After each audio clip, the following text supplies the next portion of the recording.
You know what it is. That's right. It's time to talk money with your money nerd and financial coach. Now, tighten those purse strings and open those ears. It's the Money Talk with Tiff podcast.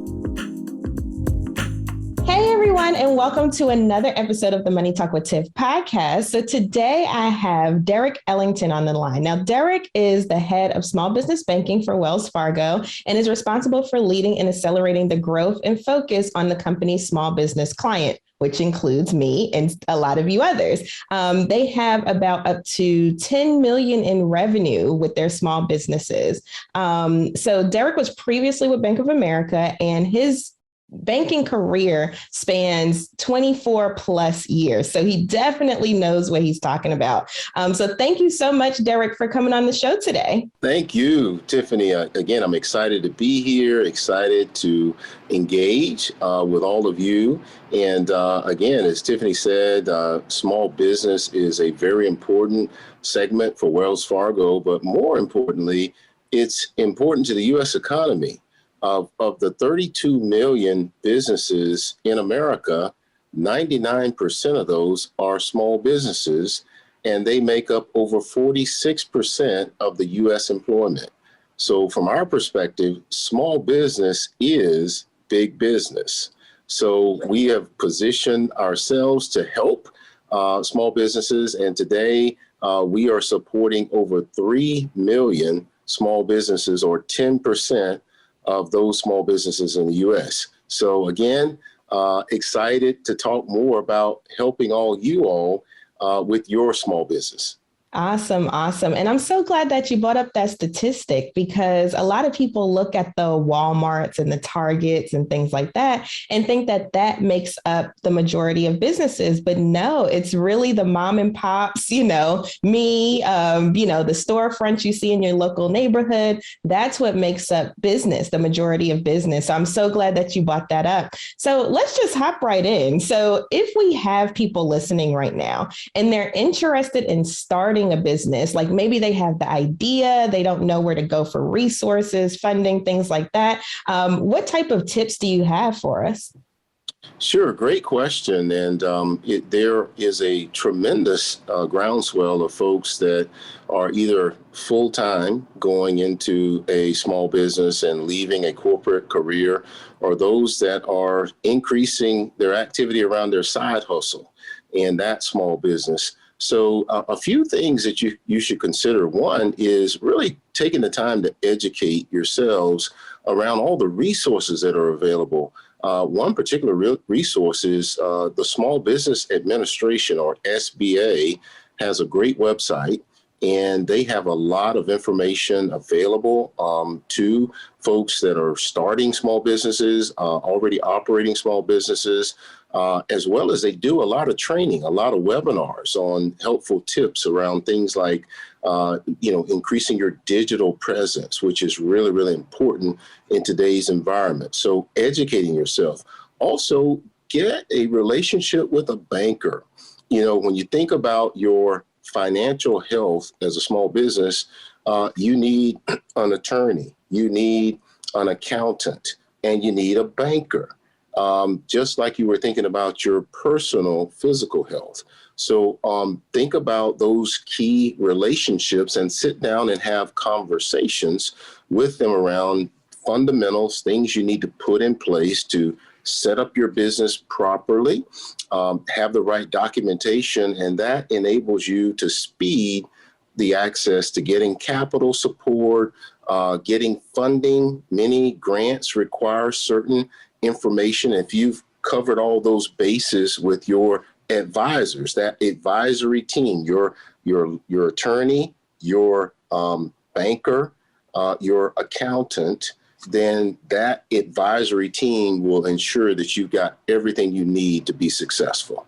Awesome. That is awesome information, because there's so many people that come to me and they're like, Tiffany, like, am I set up the right way? What about taxes? Things like that. And I very frequently say, you definitely need a business accountant, a tax accountant, people of that nature, because those are the experts. Like, I can give you basic borderline information. But when you go to people like that, that's special, like that's what they do all day, every day, your bankers, things like that, then they can have more insight into the details on how to get things done. So I love that you said that. And the banking relationship is very important. And I learned that just recently, right?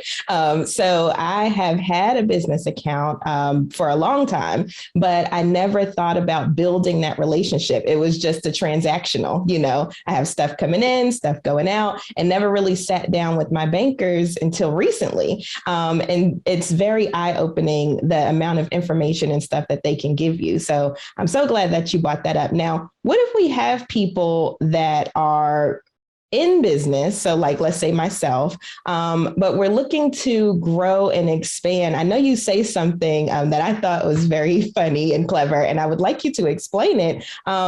Moving to where the cheese is now. What do you mean when you say that term?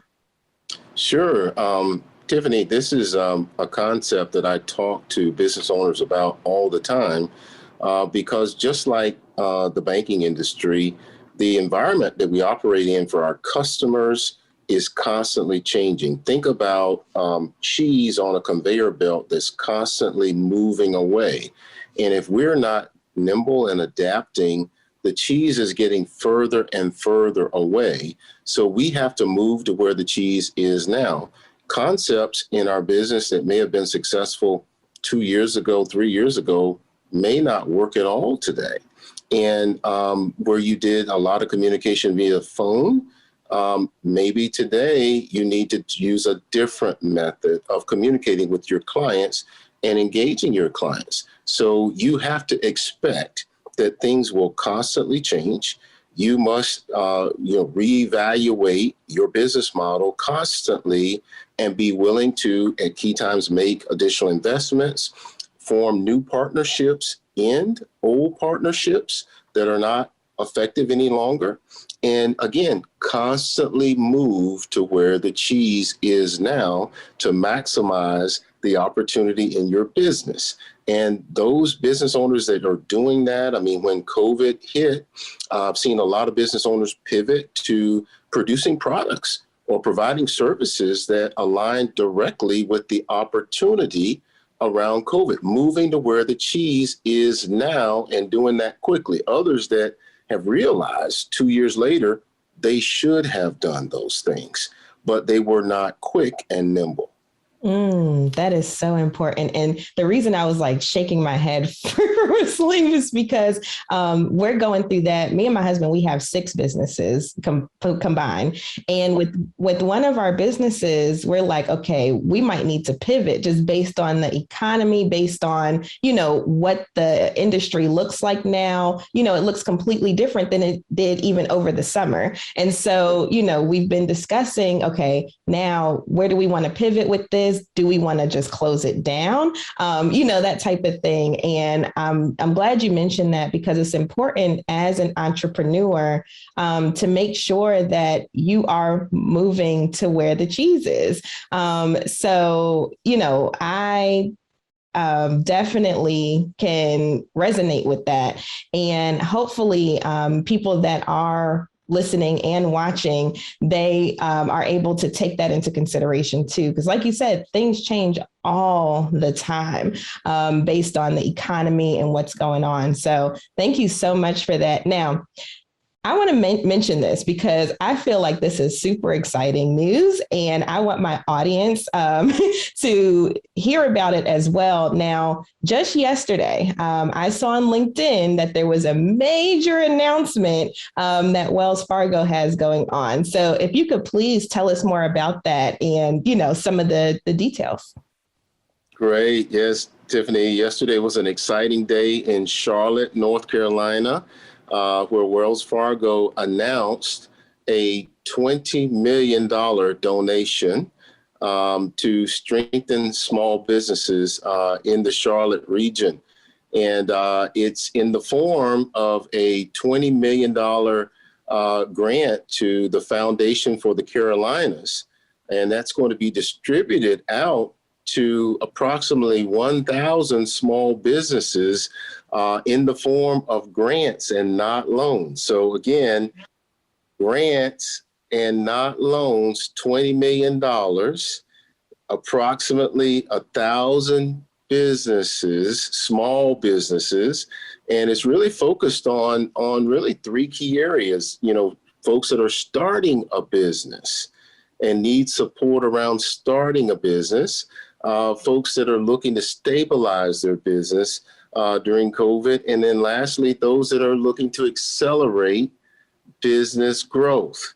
So please, reach out to the Foundation for the Carolinas. They'll have a lot more detail on how they're going to deploy these funds in 2022, and get yourselves ready to take advantage of that. And I'm really excited. I mean, these funds are coming from our Open for Business Fund at Wells Fargo. We created that fund coming through COVID in our process of supporting small businesses with PPP loans.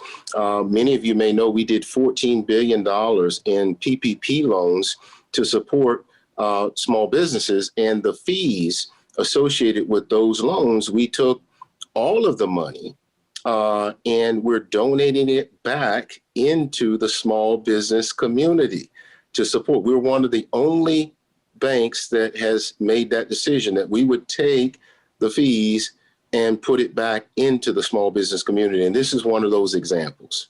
Awesome.